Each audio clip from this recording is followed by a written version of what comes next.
मेरी शादी को अभी 3 महीने हुए थे जब मेरे शौहर दोबारा सऊदीया वापस चले गए। शादी के बाद मैंने सोचा अब मेरी ज़िंदगी बदल जाएगी, मेरा भी अपना घर होगा, एक अपना इंसान होगा।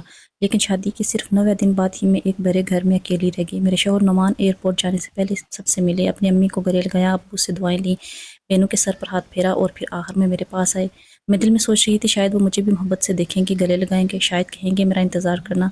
लेकिन उन्होंने सिर्फ इतना कहा, अपना ख्याल रखना, और चले गए।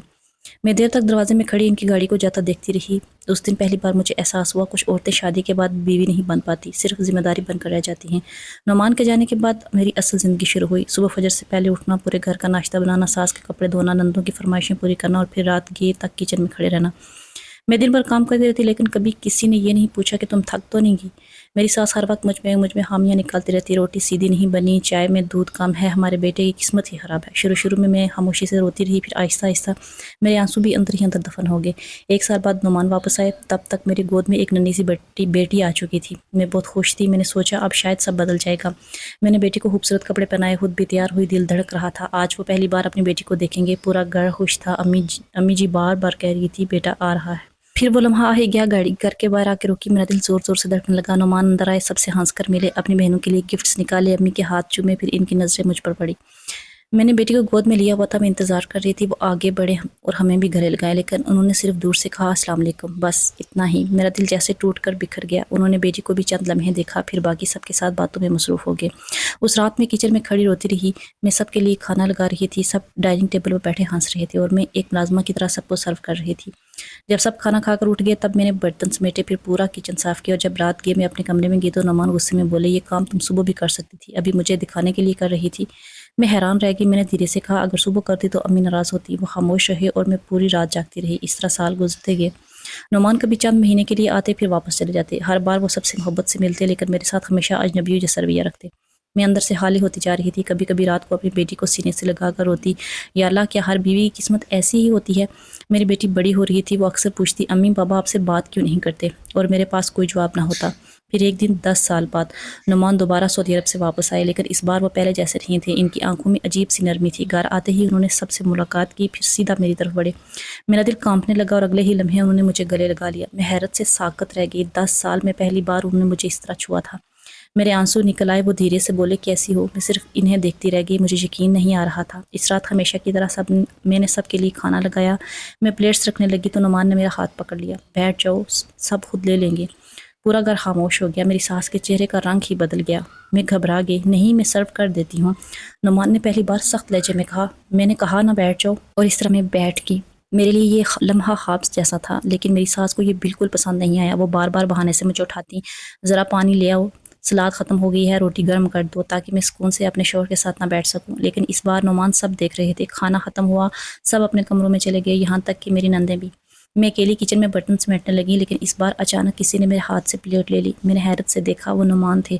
आज हम दोनों मिलकर काम करेंगे। मेरी आंखों से आंसू बहने लगे। मैंने फ़ौरन कहा, नहीं अम्मी नाराज़ हो जाएंगी। वो हल्का सा मुस्कुराए। 10 साल में तुमने सबको खुश रखा ना, आज मुझे तुम्हारा साथ देना है। मैं वहीं खड़ी रोती रही। फिर पहली बार महसूस हुआ शायद मैं वाकई किसी की बीवी हूँ। किचन में बर्तन साफ करते हुए नुमान अचानक से बोले, मुझे माफ़ कर दो। मैं चौंक गई, किस बात के लिए। उनकी आवाज़ भर गई। मैंने 10 साल तुम्हें अकेला छोड़ दिया। मेरा दिल जोर से धड़का। उन्होंने पहली बार मेरी आंखों में देखकर कहा, सऊदीया में रहकर मुझे एहसास हुआ है मैंने सबको वक्त दिया, सिवाय उस औरत के जो मेरी सबसे ज़्यादा हकदार थी। मैं फूट फूट कर रोने लगी। 10 साल का दर्द, 10 साल की तन्हाई, 10 साल की खामोशी, सब आंसू में बहने लगे। इस रात हम देर तक बातें करते रहे और पहली बार मुझे अपना घर वाकई घर लगा। और फिर उस रात के बाद मेरी ज़िंदगी में एक अजीब सी तब्दीली आने लगी। नुमान पहले जैसे नहीं रहे थे। अब वो सुबह उठते ही सबसे पहले मेरी बेटी को गले लगाते, फिर मेरी तरफ देखकर मुस्कुरा देते। ये छोटी छोटी चीज़ें मेरे लिए बहुत बड़ी थी, क्योंकि 10 साल में मैंने मोहब्बत मांगना ही छोड़ दिया था। लेकिन मेरी सास को ये बिल्कुल पसंद नहीं आ रहा था। वो हर वक्त खामोश गुस्से में रहती। एक दिन नाश्ते की टेबल पर उन्होंने तंजिया अंदाज में कहा, आजकल तो बहू बड़ी आराम से बैठती रहती है। मैं फ़ौरन उठने लगी, लेकिन नुमान ने मेरा हाथ पकड़ लिया। अम्मी, इसने 10 साल बहुत काम किया है। पूरा घर खामोश हो गया। मेरी सास ने हैरत से अपने बेटे को देखा, क्योंकि पहली बार वो मेरे हक में बोल रहे थे। मेरा दिल ज़ोर ज़ोर से धड़कने लगा। मैं डर रही थी कि कहीं फिर घर में लड़ाई न शुरू हो जाए। लेकिन नुमान इस बार खामोश होने वालों में से नहीं थे। वो धीरे से बोले, मैंने अपनी बीवी के साथ बहुत नाइंसाफ़ी की है। मेरी आंखें भर आईं। मैंने फ़ौरन नज़रें झुका ली। मेरी सास गुस्से से उठकर चली गई और हमेशा की तरह सारा गुस्सा मुझ पर निकलने लगा। کبھی سالن میں نقص، کبھی صفائی میں کمی، کبھی میری بیٹی پر تنقید، لیکن اب ایک فرق تھا، میں اکیلی نہیں تھی۔ ایک رات میری ساس نے غصے میں کہا، میرے بیٹے کو مجھ سے دور کر دیا تم نے۔ میں خاموشی سے آنسو پونچھنے لگی، اتنے میں نعمان اندر آئے۔ انہوں نے پہلی بار امی سے اونچی آواز میں کہا، بس کریں امی، ہر بات کا الزام اسے مت دیا کریں۔ میں حیران رہ گئی، کیونکہ یہی وہ انسان تھا جو پہلے ہمیشہ خاموش رہتا تھا۔ میری ساس رونے لگی، آج ایک عورت کے لیے تم اپنی ماں سے بات کر رہے ہو، وہ بھی اتنی اونچی آواز میں؟ نعمان کی آواز بھر گئی، یہ صرف ایک عورت نہیں، میری بیوی بھی ہے۔ یہ سن کر میرے دل میں جیسے برسوں بعد روشنی آئی۔ اس رات میں چھت پر کھڑی بہت دیر تک آسمان دیکھتی رہی۔ میں سوچ رہی تھی، کبھی کبھی انسان کو محبت ملنے میں بہت دیر ہو جاتی ہے، اتنی دیر کہ دل پر یقین کرنا ہی چھوڑ دیتا ہے، لیکن شاید سچی محبت واپس راستہ ڈھونڈ ہی لیتی ہے۔ چند دن بعد نعمان نے اچانک کہا، میں تمہیں کہیں لے جانا چاہتا ہوں۔ میں حیران ہو گئی، کہاں؟ وہ مسکرائے، بس تیار ہو جاؤ۔ 10 سال میں پہلی بار وہ مجھے باہر لے جا رہے تھے۔ میں نے اپنی پسند کا سوٹ پہنا، ہلکا سا میک اپ کیا، آئینے میں خود کو دیکھا تو آنکھیں بھر آئیں۔ میں خود کو بھول چکی تھی۔ ہم تینوں، میں، نعمان اور ہماری بیٹی باہر گئے۔ وہ ہمیں ایک خوبصورت ریسٹورینٹ میں لے کے گئے۔ میری بیٹی خوشی سے بار بار بول رہی تھی، آج ہم فیملی ڈنر کر رہے ہیں۔ یہ لفظ سن کر میرا دل بھر آیا، کیونکہ ہم واقعی پہلی بار فیملی لگ رہے تھے۔ کھانے کے دوران اچانک نعمان بولے، میں واپس سعودیہ نہیں جانا چاہتا۔ میں چونک گئی، کیا؟ انہوں نے میری طرف دیکھا، میں نے بہت پیسہ کما لیا ہے، لیکن اپنی بیوی اور بیٹی کھو دی ہے۔ میری آنکھوں سے آنسو بہنے لگے۔ وہ دھیرے سے بولے، اب باقی زندگی تم دونوں کے ساتھ گزارنا چاہتا ہوں۔ میں خاموشی سے روتی رہی۔ میری بیٹی نے خوشی سے کہا، اب بابا ہمیشہ ہمارے ساتھ رہیں گے۔ نعمان نے فوراً سے گلے لگا لیا، ہاں ہمیشہ آپ کے ساتھ رہوں گا۔ اس رات گھر واپس آتے ہوئے میں گاڑی کی کھڑکی سے باہر دیکھ رہی تھی۔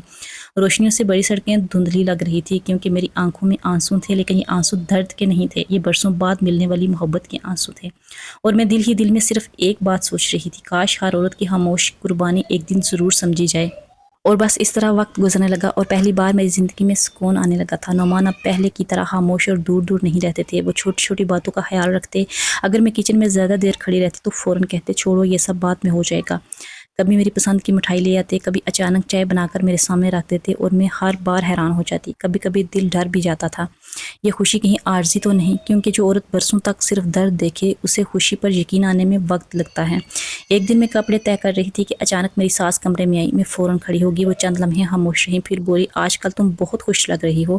ان کی آواز میں طنز تھا۔ میں خاموش رہی۔ انہوں نے کمرے کا جائزہ لیا، پھر بولی، پتہ نہیں میرے بیٹے پر تم نے کیا جادو کر دیا ہے۔ میرے دل میں درد سا اٹھا۔ میں نے دھیرے سے کہا، امی جی، میں نے صرف 10 سال صبر کیا ہے۔ وہ فوراً غصے میں آ گئی، احسان جتاتی ہو؟ میں گھبرا گئی، نہیں امی جی، میرا مطلب وہ نہیں تھا، لیکن وہ غصے سے دروازہ بند کر کے باہر چلی گئی۔ رات کو نعمان گھر آئے تو امی جی نے ان سے میری شکایتیں شروع کر دی، تمہاری بیوی اب زبان چلانے لگی ہے۔ میں خاموش بیٹھی رہی، پہلے کی طرح ڈر رہی تھی کہ کہیں شاید نعمان پھر میری بات بغیر سنے ناراض نہ ہو جائیں، لیکن اس بار انہوں نے میری طرف دیکھا، پھر امی سے نرمی سے بولے، امی کبھی اس کے دل کا بھی سوچ لیا کریں۔ میری ساس خاموش ہو گئیں اور میری آنکھیں نم ہو گئیں۔ اس رات میں نے نعمان سے پوچھا، آپ اتنے کیسے بدل گئے؟ کافی دیر خاموش رہنے کے بعد پھر آہستہ سے بولے، سعودیہ میں ایک پاکستانی مزدور میرے ساتھ کام کرتا تھا۔ میں خاموشی سے سنتی رہی۔ وہ ہر رات اپنی بیوی سے ویڈیو کال پر بات کرتا تھا۔ اس کی بیوی بیمار تھی، لیکن وہ ہر وقت اس کا خیال رکھتا تھا۔